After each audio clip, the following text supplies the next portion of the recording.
Divorced men. What happened when the girl you rejected came back into your life? Story 1.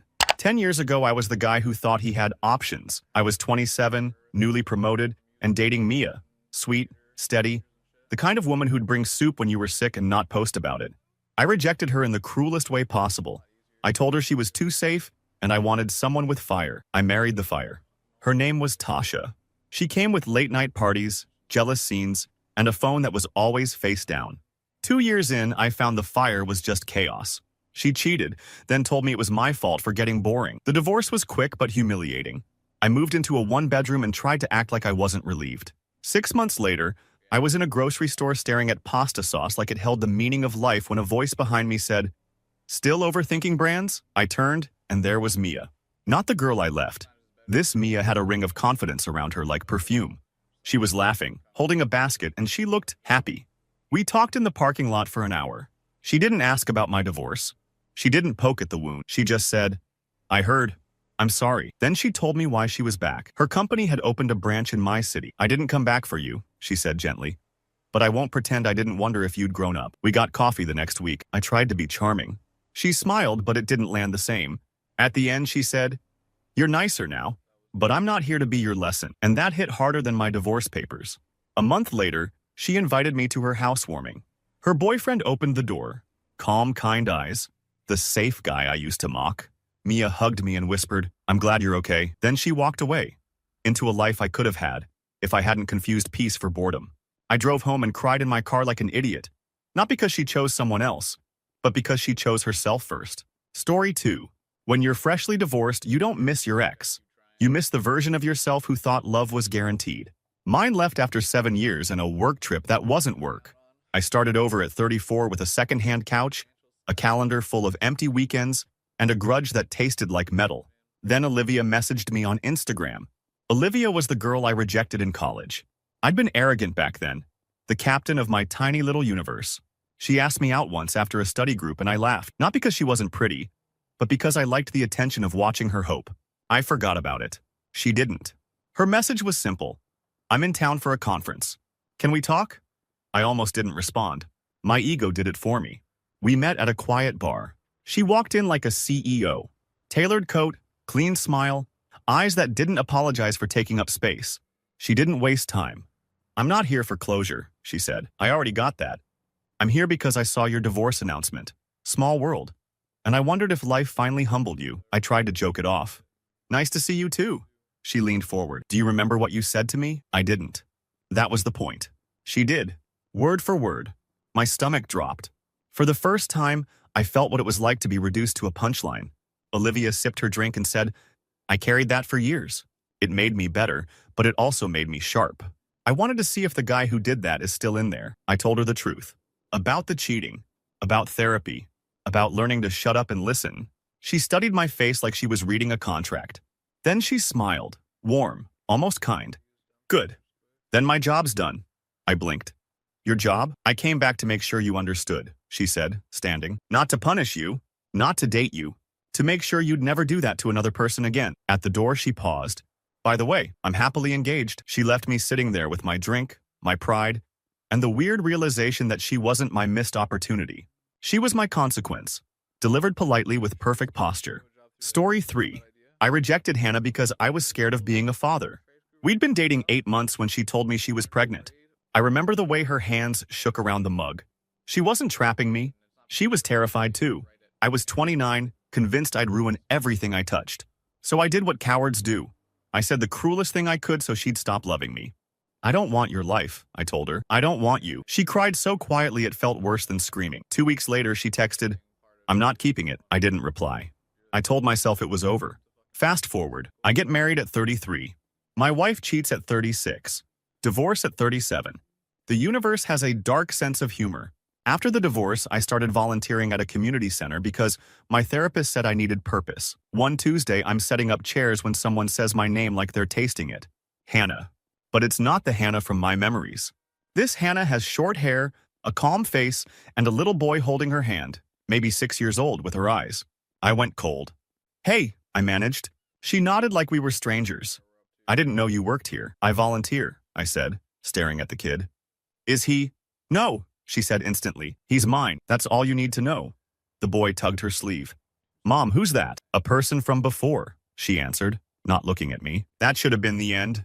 But weeks passed and we kept running into each other. She never brought up the past. She didn't have to. It sat between us like a third chair. One day, her son tripped in the hallway and scraped his knee. I reacted without thinking, scooping him up, grabbing a paper towel, talking soft. He calmed down fast. He leaned into me like he trusted me. Hannah watched, eyes unreadable. Later she said, "You would have been good at this." My throat tight. Then why? She cut me off. Because when I needed you, you chose fear over me. I built a life that doesn't depend on your growth. I tried to apologize. She nodded like she'd heard apologies before. Then she said something that ended it clean. I don't hate you. I just don't have space for you. She walked away with her son. And I stood there surrounded by folding chairs, realizing some doors don't slam. They just close softly, forever. Story 4. The girl I rejected came back into my life. As my ex-wife's lawyer. I wish I was joking. Back in my mid-20s, I dated around like commitment was a disease. There was a woman named Serena who actually liked me. Like, genuine. She was smart, a little shy, and she wrote me these long texts that made me feel seen. I rejected her with the classic line, "You deserve better," which is a pretty sentence that means I want the benefits without the responsibility. I married someone else a year later. 3 years into the marriage, it collapsed in spectacular fashion. Cheating, accusations, screaming fights that turned my neighbors into unwilling fans. Divorce was inevitable. When my ex said, "My attorney will contact you," I expected some older guy with a leather briefcase. Instead, Serena walked into the conference room. Same face, different energy. Sharp suit, neat bun, eyes that didn't flinch. My mouth actually opened like a cartoon. "Serena?" She didn't smile. "Hello. I'll be representing Danielle." My ex-wife smirked like she'd planned it. Maybe she had. The meeting was brutal. Serena was professional, precise, terrifyingly prepared. Every time I tried to speak, she'd tilt her head slightly like, "Go ahead, dig your hole." At one point, my ex started crying, telling a story about how abandoned she felt. Serena slid a document across the table. My ex-wife's hotel receipt from the weekend she cheated. Danielle's tears stopped mid-drop. Serena's voice was calm. "We'll proceed with facts." After the meeting, I caught Serena in the hallway. "Is this revenge?" She finally looked at me fully. "No."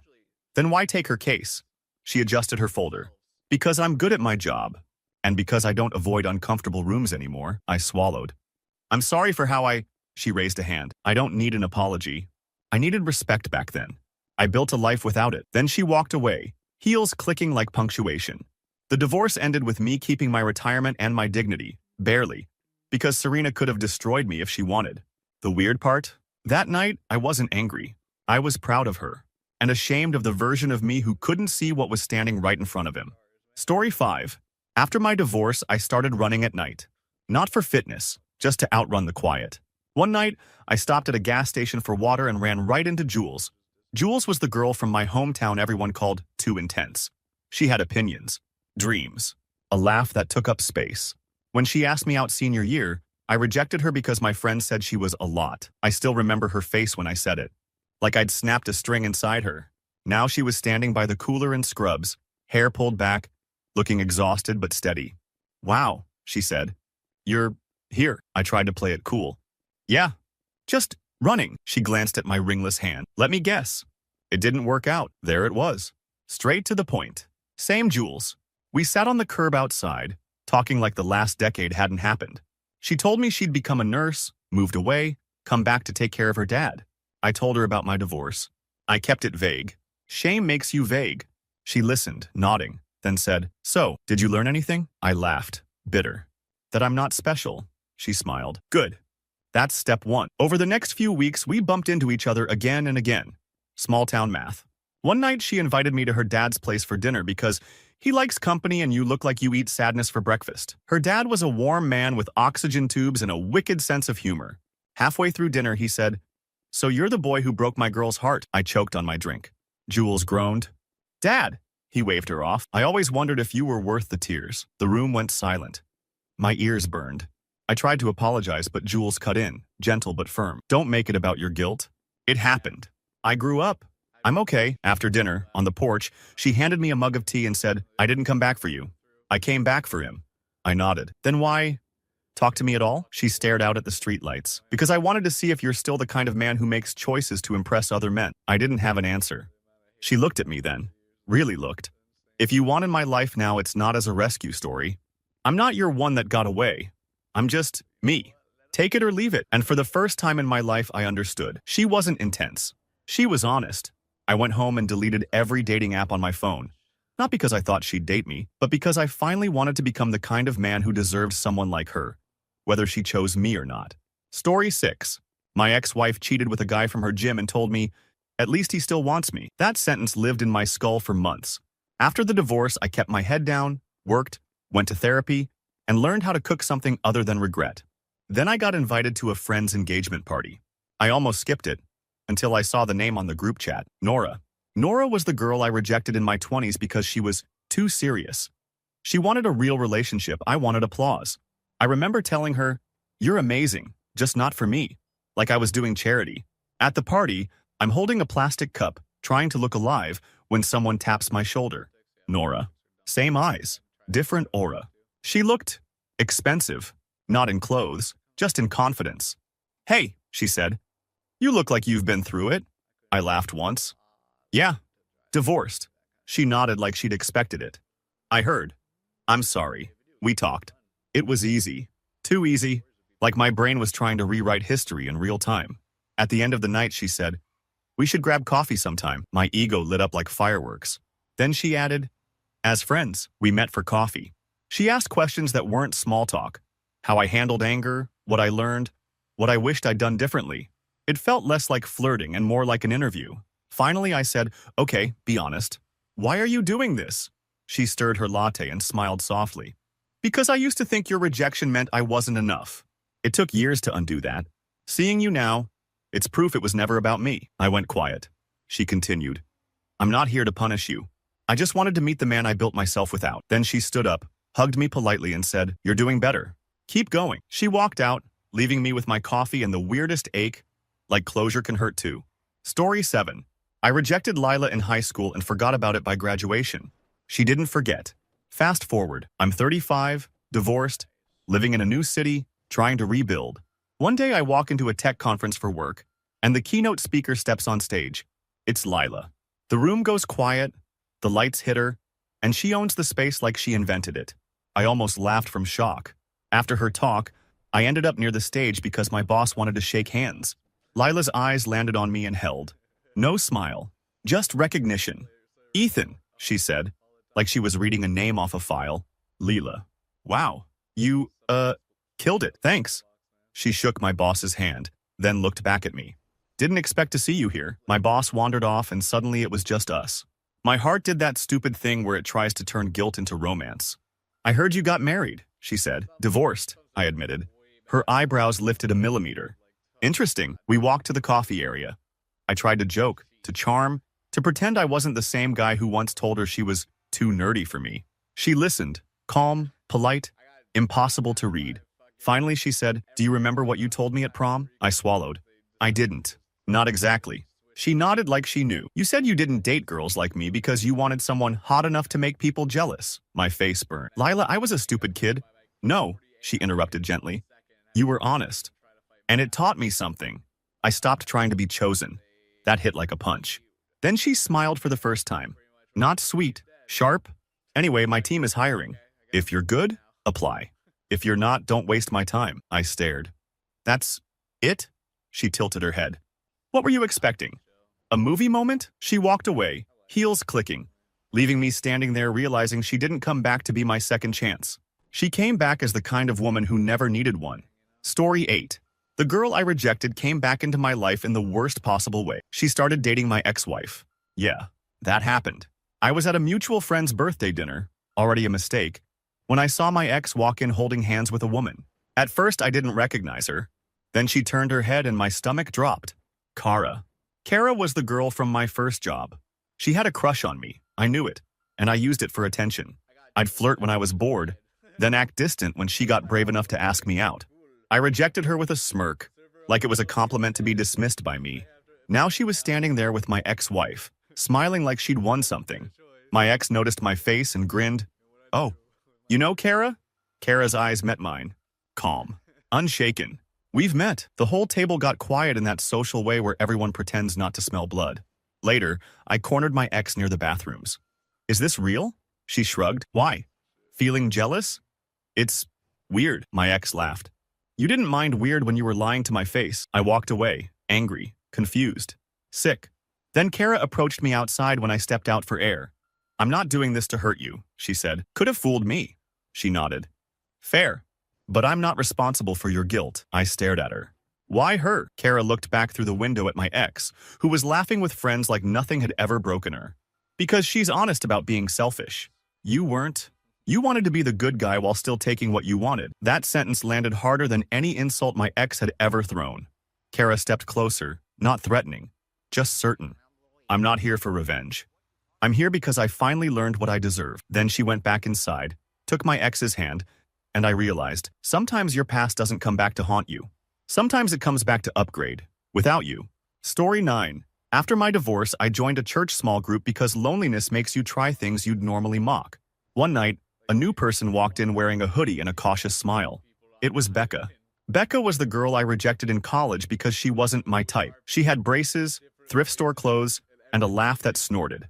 I was dating someone cooler, and I made sure Becca knew she was the backup option. She never begged. She just disappeared from my life. Now she sat across from me in a folding chair, hands wrapped around a paper cup. She glanced up and froze. Oh, she said softly. You. I wanted to vanish. Becca. Hi. The group leader started talking about healing. Perfect. After the meeting, Becca was the last one packing up. I approached like a man walking toward his own trial. I owe you an apology, I said. She sighed, not angry, tired. For what part? That question wrecked me. For making you feel small, I said. For treating you like an option. She looked at me for a long moment, then nodded. Okay. Just, okay. No tears. No forgiveness speech. No dramatic reunion. I blinked. That's it? Becca smiled, a little sad. I already did the hard part. I forgave you years ago for my own peace. But forgiving you doesn't mean I want you. I stood there, stunned. I'm divorced now, I blurted, like it mattered. I know, she said gently. And I'm engaged. She lifted her hand. Ring. Simple. Beautiful. My throat tightened. I'm glad you're trying to grow, she added, but I'm not your reward for finally becoming decent. Then she walked out with her coat and her calm future. And I realized I'd been living with this fantasy that if I became better, the universe would hand me back what I threw away. Real life doesn't do that. It just watches to see if you become better anyway. Story 10. I rejected the girl. Married someone else. Got cheated on. Divorced. Classic tragedy arc. But the twist was when the girl came back, needing my help. Her name was Sam, short for Samantha, but she hated it. We met in our 20s at a mutual friend's barbecue. She was bold, sarcastic, and liked me in a way that felt too direct. I panicked and rejected her with the line, I'm not ready for anything serious. Translation, I'm not ready for you. Years later, post-divorce, I'm sitting in my car outside a hardware store when someone knocks on my window. Sam?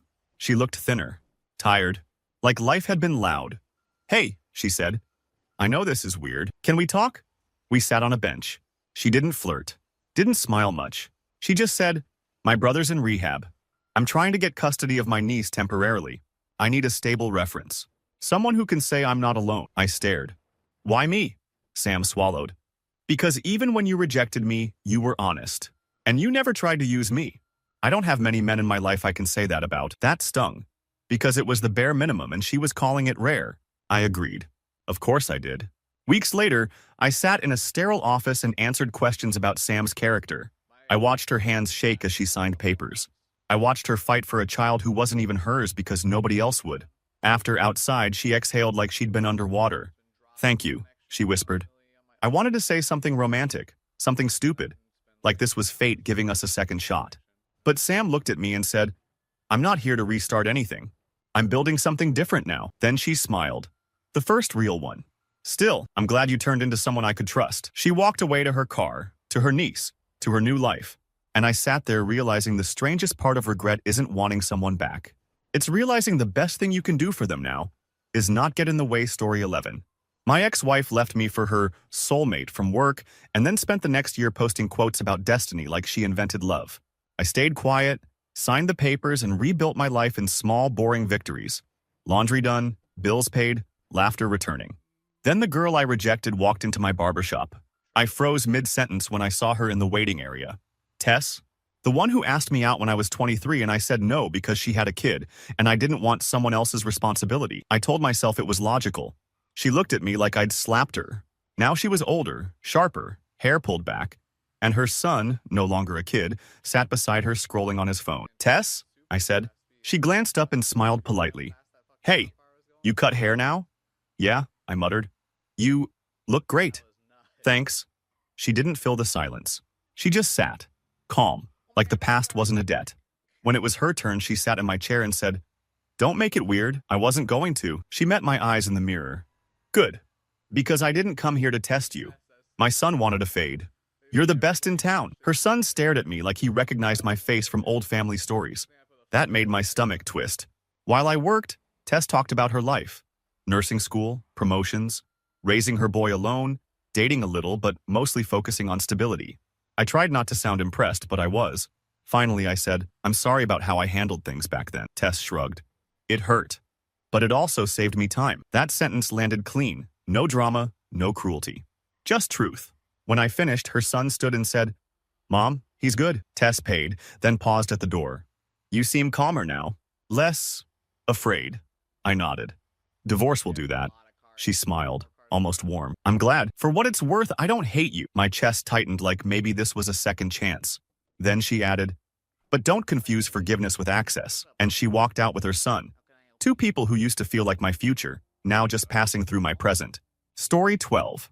I rejected Zoe because she was my best friend's little sister. The bro code excuse made it sound noble. But the truth was worse. I liked her. And that scared me more than any rule. I married someone safe instead. Got cheated on anyway. Divorced at 38 with a bitter taste in my mouth and a new fear of silence. A year after the divorce, my best friend calls me. "You coming to Dad's memorial?" I hadn't seen his family in years. I showed up, suit too tight, guilt heavier than the tie. After the service, I was pouring coffee in the church basement when someone said, "Still can't handle small talk?" Zoe. She wasn't the shy girl anymore. She stood there in black, eyes steady, grief controlled. She hugged me, brief, polite, and it felt like closure with a pulse.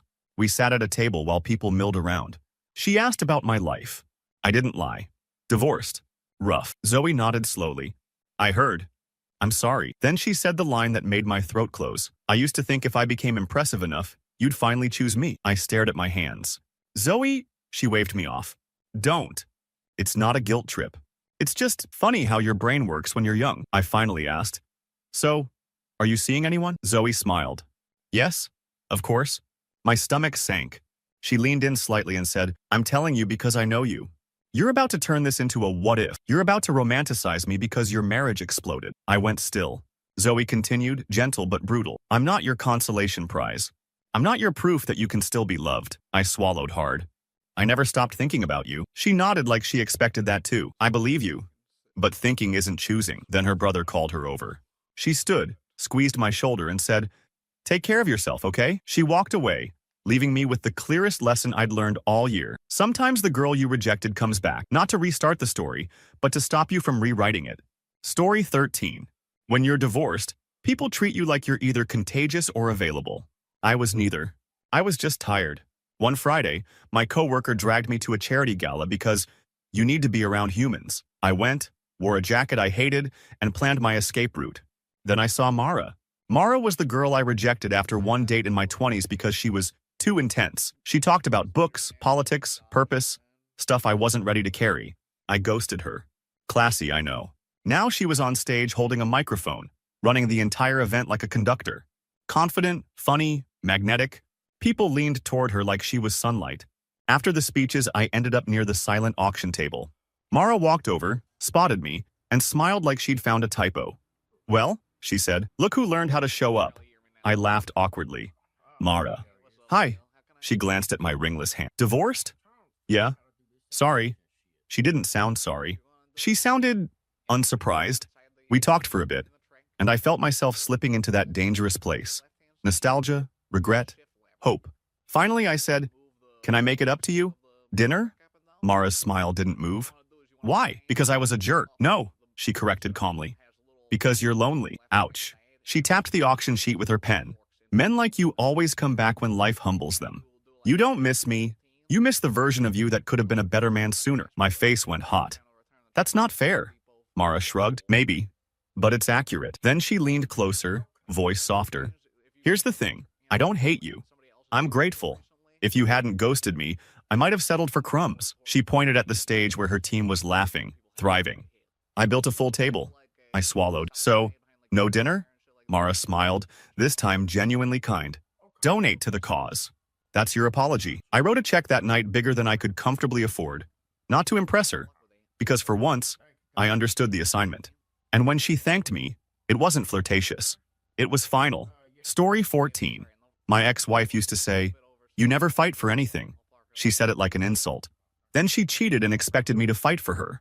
I didn't. After the divorce, I moved back to my hometown for a fresh start. First week there, I walk into a local diner and hear someone laugh. Sharp, familiar. Kayla. Kayla was the girl I rejected at 19 because she was too loud. She embarrassed me because she didn't care who watched her shine. I wanted a quiet girlfriend who didn't challenge me. Kayla slid into the booth across from me like we were still teenagers. No way. It's you. I blinked. Kayla. Wow. She grinned. You look like adulthood punched you. Divorce, I admitted. Kayla didn't soften. She just nodded. Checks out. We talked, caught up. She told me she owned a small business now, event planning. Of course she did. Kayla always threw her energy into the world like confetti. At the end of breakfast, she said, "Come help me set up a wedding this weekend. I'm short a pair of hands." I laughed. You want me at a wedding? That's cruel. She smirked. You owe the universe. Consider it community service. So I went. I hauled chairs, hung lights, carried flowers, watched her direct chaos with a headset and pure confidence. People listened to her. She didn't ask permission to lead. During a break, I said, "You were always like this." Kayla sipped water and said, "And you were always scared of it." That one sentence explained my entire 20s. Later that night, as the couple danced, Kayla stood beside me and said, "You know what's funny? When you rejected me, I cried for like a week." "I'm sorry," I said quietly. Kayla shrugged.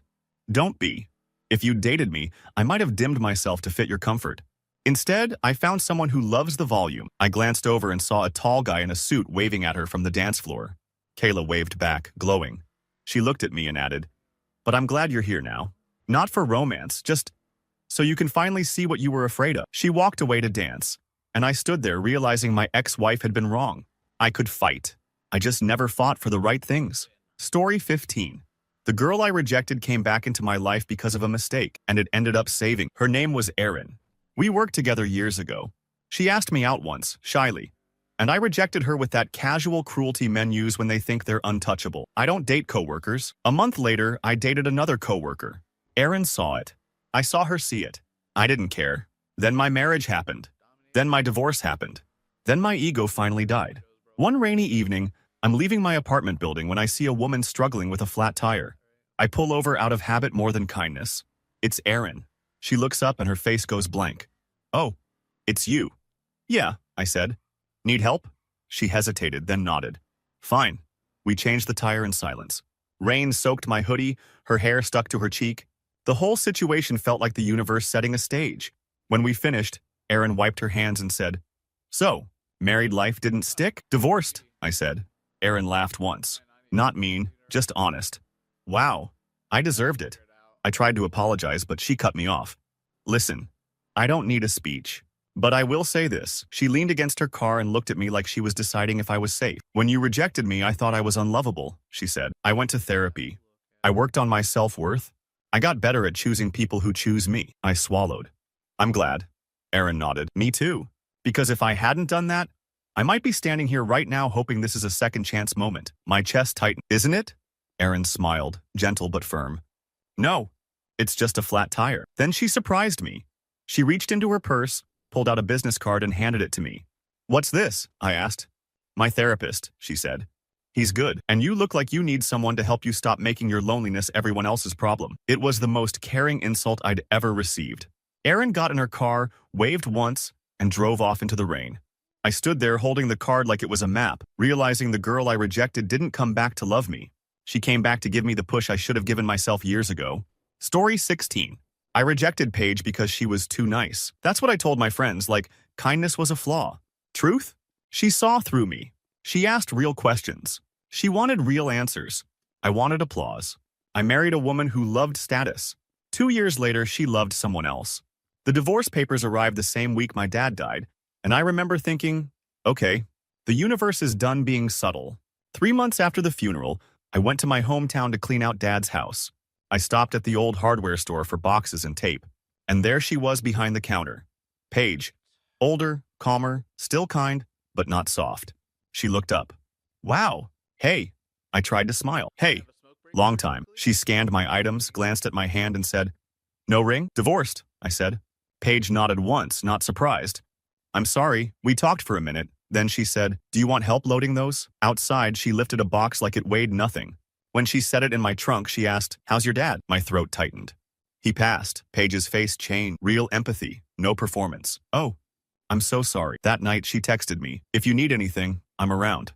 I stared at the message for 10 minutes. Not because it was flirty, because it was the first time in a year someone offered help without wanting something back. We met for coffee the next day. I tried to apologize for rejecting her. She listened, then said, "I don't need you to hate who you were. I just need you to not be him anymore." I exhaled. "I think I'm trying." Paige smiled. "Good. Because I'm dating someone." My stomach dropped, but she continued, "And he's wonderful. He's steady. He doesn't confuse kindness with weakness." I nodded, forced a smile.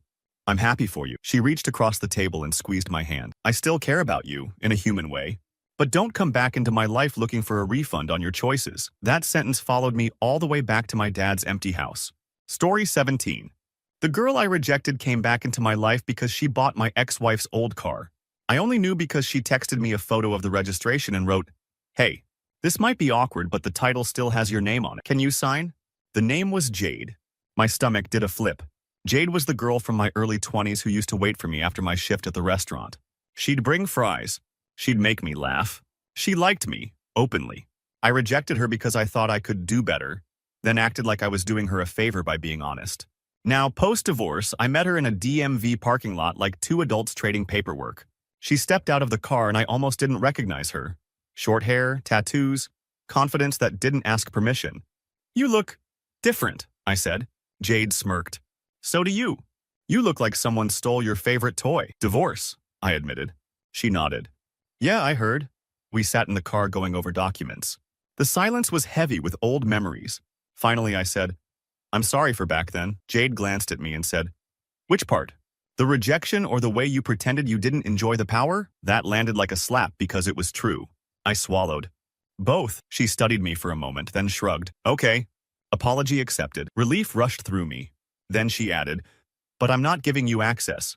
Don't confuse me being polite with me reopening a door." I laughed awkwardly. "I wasn't—" "Sure," she said, amused. "That's what men always say." She took the signed papers, then handed me a small envelope. "Here, what's this?" "The last insurance refund check that got mailed to your old address," Jade said. I forwarded it. "Because I'm not your enemy." I stared at the envelope. It wasn't romantic. It was decent. And somehow it hurt more than flirting would've. Jade got out, paused, and said, "For what it's worth, I'm glad you learned. I just wish you'd learned before you made other women pay the tuition." Then she drove off in my ex-wife's old car like she'd just cleaned up a mess neither of us wanted to talk about. Story 18. I rejected Vanessa because she wanted marriage. I wanted freedom, which is a cute word for I don't want to be accountable. Years later, after my divorce, I joined a co-ed soccer league because my therapist said I needed community. First game, I'm tying my cleats when I hear someone yell, "No, you can't just drift. Mark your man." I looked up. Vanessa was the team captain. She turned, saw me, and her eyes widened. "Oh my God. You." I stood there like an idiot. "Hi." Vanessa walked over, arms crossed. "What are you doing here?" "Trying to be healthier," I offered. She laughed. "Sure. Divorced?" "Yeah." She nodded like she'd been waiting for that punchline. "Okay. Warm up. You're on defense." The game was chaos. Vanessa barked orders, sprinted like she had a point to prove, and I kept up, barely. Afterward, everyone went to a bar. I almost skipped it, but she called out, "You're coming. You need to learn to lose with grace." At the bar, she actually talked to me about life, work, her new apartment. Not nostalgia. Not flirting. Just present. Finally, I said, "You seem happy." Vanessa smiled. "I am. I built a life that doesn't wait for men to decide." I nodded. "I'm sorry I wasted your time." Vanessa sipped her drink. "You didn't waste it. You gave me clarity. That's worth something. My chest tightened. So, if I asked you out now? Vanessa raised an eyebrow. You want the woman you rejected because your marriage failed? I winced. She leaned in, voice soft but sharp. Listen to me. I'm not interested in being your redemption arc. I swallowed. Fair. Vanessa's expression softened slightly. But I will say this. Keep showing up. For yourself. Not for me. Then she clinked her glass against mine like a toast. To finally growing up, it was the strangest rejection I'd ever received because it didn't humiliate me. It challenged me. Story 19. The girl I rejected came back into my life because she became my landlord. No, really. After my divorce, I downsized hard. Found a cheap apartment in an old building with creaky stairs. The day I moved in, the landlord showed up to hand me the keys. She stepped out of her car and said, "Oh, it was Aria." Aria was the girl in college who asked me out at the library. I rejected her by pretending I didn't hear. I literally stood up and walked away. I told myself it was avoiding awkwardness. It was cowardice. Now she stood there holding my lease. I felt my soul exit my body. Aria. Hi. She gave me a professional smile. Hello. Welcome. I tried to joke. Small world. Very, she said, flipping pages. Sign here. And here. As I signed, I blurted, I'm sorry about back then. Aria paused. Looked up. You mean when you treated me like I wasn't worth a sentence? Yeah. That? I was immature, I said. Aria nodded, expression neutral. You were. I expected anger, revenge, some dramatic speech. Instead, she handed me the keys and said, Rent is due on the 1st. If maintenance is needed, email the address on the lease. That was it. Cold professionalism. Weeks passed. I avoided her. Then my sink started leaking like a guilt metaphor. I emailed. She came over with a plumber. While the plumber worked, Aria stood by the window, arms folded. I finally said, Are we okay? Aria turned to me. I'm okay. I've been okay. The question is, why do you need me to be okay? I opened my mouth, then closed it. She softened, just a fraction. You don't get to hurt people and then demand comfort from them about it. That sentence rewired something in my brain. When the plumber finished, Aria handed me the invoice and said, Take care. As she left, she added without looking back, and for the record, I'm happily married. The door closed, and I stared at the keys in my hand realizing I didn't just rent an apartment. I rented a front row seat to the life she built after I dismissed her. Story 20. I rejected Kim because she was my buddy. We worked together, grabbed beers, laughed at dumb memes. She asked me out one night after I got divorced the first time. Yes, first time. And I said, I don't want to ruin the friendship. Translation. I liked her attention, not her. Then I remarried. Got cheated on again. Double divorce club. I stopped dating, focused on work, and told myself love just wasn't for me. 2 years later, I walk into a coffee shop before a client meeting and hear someone say, You always order like you're afraid of flavor, Kim. She was sitting in the corner with a laptop and a wedding band. I blinked. Kim. Wow. She smiled. Hey, stranger. We talked for a bit. She asked how I'd been. I told her the truth. Divorced. Again, Kim's eyebrows lifted. Oof. I'm sorry. I nodded toward her ring. You're married. Yeah, she said simply. To a man who actually likes me. That sentence was gentle, but it cut. I laughed awkwardly. I liked you. Kim tilted her head. Did you? I opened my mouth and realized I didn't know how to answer without lying. Kim leaned back, calm. Here's the thing. I don't hate you. You weren't evil. You were just passive. You let life happen, then acted surprised by the results. I stared at my coffee like it had an escape hatch. Kim continued. When I asked you out, I wanted to be chosen. You didn't choose me, so I chose myself. And that choice changed everything. I swallowed hard. I'm happy for you. Kim smiled warmly. Good. And I'm happy you're still standing. But don't romanticize what we could have been. If you dated me back then, you would have treated me like a placeholder too. I flinched because it was probably true. Kim stood up, slung her bag over her shoulder and said, Take care, okay? And maybe stop waiting to become a better man until after you lose people. Then she walked out, leaving me alone with the sound of the door and the realization that her return wasn't a second chance. It was a warning. Story 21. I rejected Sophie because she was my ex-wife's friend. Back then, I told myself it was respect. Truth? I liked Sophie too much. She was the kind of woman who asked one question and suddenly you were telling the truth by accident. I kept her at arm's length because my ego couldn't handle someone seeing the cracks. After my divorce, my ex tried to stay in my orbit like she still owned the sky. I blocked her, moved apartments, and swore off mutual friends. Then I walked into a bookstore one rainy Saturday and heard, You still fold the corners of pages like a barbarian? I turned and there was Sophie, holding a stack of novels and smiling like we'd just paused a conversation 10 years ago. We got coffee in the store cafe. She didn't ask about my ex. She asked about me, what I wanted now, what I regretted, what I was afraid of. The questions were gentle, but they landed. Finally, I said, "Why are you talking to me? You know how messy my divorce was." Sophie shrugged. "I'm not scared of messy. I'm scared of dishonest." My chest tightened. "I rejected you once." Sophie nodded. "I remember. You said, you deserve someone uncomplicated. I was an idiot." Sophie smiled. "No. You were a man protecting his comfort. That hurt because it was accurate. We met again, and again.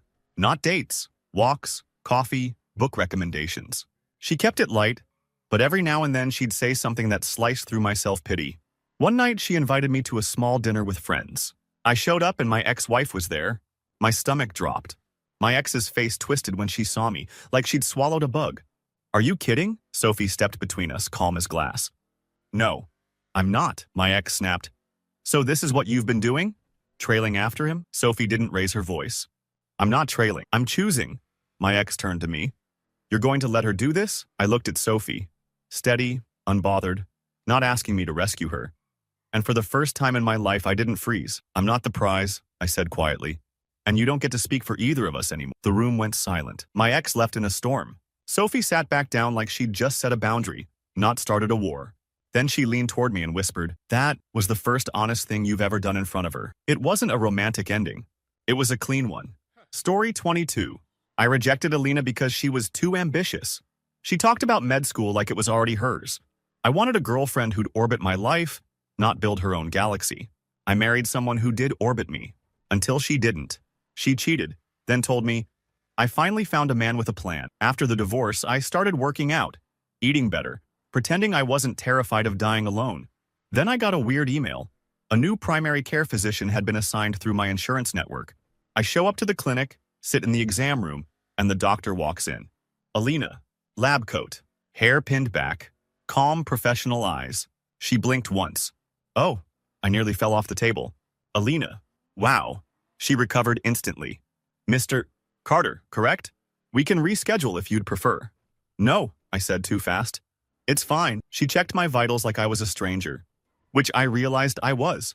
To her. Finally, I said, I owe you an apology. Alina didn't look up from her tablet. For what? For rejecting you. For acting like your goals were inconvenient. Alina paused, then looked at me with a strange softness. You were a chapter, not the whole book. My throat tightened. She asked questions about my stress, my sleep, my drinking. I answered honestly because lying felt pointless in front of someone who'd already outgrown my opinion. As she printed my paperwork, I blurted, Are you happy? Alina smiled, small. Yes, I love my work. I love my life. Anyone special? I asked, hating myself for asking. She held up her left hand. Ring. Yes? I nodded, trying not to look crushed. Alina handed me my prescriptions and said, I'm glad you're taking care of yourself. I managed. Maybe we could catch up sometime? She didn't laugh. She didn't gloat. She just said, I don't go backward. Then she opened the door and called in the next patient like I was just another appointment. I walked out of that clinic feeling weirdly grateful and exposed. Because the girl I rejected didn't come back for closure. She came back as proof that I was never the main character in her story. Story 23. I rejected a girl once because of a rumor. Her name was Mina. She was quiet, artistic, always sketching in the margins. In our friend group, someone joked she had crazy ex vibes. I didn't even know what that meant. But I used it as an excuse to keep my distance. When she tried to talk to me after class, I shut her down with a cold, I'm not interested. Years later, I'm divorced, living in a different city, and I get invited to a gallery opening by a coworker. I walk in, see paintings that feel like emotions with teeth, and then I see the artist's name on the wall. Mina. My stomach flipped. She stepped out from the back, greeting people, smiling, confident in a way that made my old assumptions look stupid. When she spotted me, she froze for half a second, then smiled politely, like you smile at a stranger who looks familiar. I approached, nerves buzzing. Mina? She tilted her head. Yes? It's me. Ryan. From... I know, she said softly. I remember. I swallowed. Your work is incredible. Thanks. I tried to find my way into conversation. I'm divorced now, I said, immediately hating myself for making it about me. Mina's eyebrows rose. Okay, I mean, I'm not saying that to... I stammered. Mina laughed once, not cruel, just honest. Men always think that fact is an invitation. Ouch. I took a breath. I'm sorry for rejecting you the way I did. I listened to gossip. I was immature. Mina studied my face for a long moment. Then she nodded. Thank you. Relief rushed through me, until she added, but I don't want you in my life. My throat tightened. Because you hate me? No, Mina said. Because I like my life quiet now. And you remind me of a time when I doubted myself. She gestured to the paintings. I turned that doubt into art. I don't need to keep the source around. I stood there, ashamed. That's fair. Mina smiled, small and real. I hope your divorce taught you something. It did, I said. It taught me that I wasn't as important as I thought. Mina nodded approvingly. Good. Then she walked away to talk to people who actually deserved her time. And I stayed staring at her paintings, realizing I rejected her based on a rumor. She rejected me based on experience.